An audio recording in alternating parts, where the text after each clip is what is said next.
In this video, we'll show you how to terminate the 100-212 Excel Cat5e U UTP unscreened keystone jack with Excel Cat5e U UTP cable. You'll need a peg-style cable stripper and multi-purpose side cutters. Strip about 40mm off the cable jacket using the cable stripper. Score the sheath, bend to break it, and remove the jacket. Use the side cutters to remove the ripcord.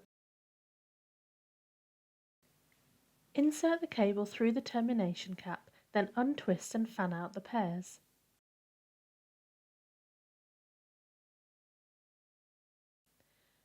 Following the colour code on the cap, insert the wires into their designated slots.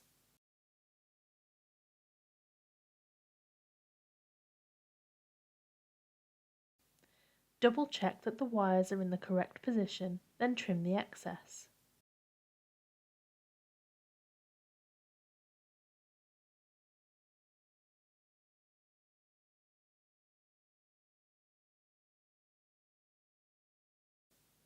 Place the IDC termination cap onto the wire manager, lining up the up markings. Snap the wings closed to complete the termination.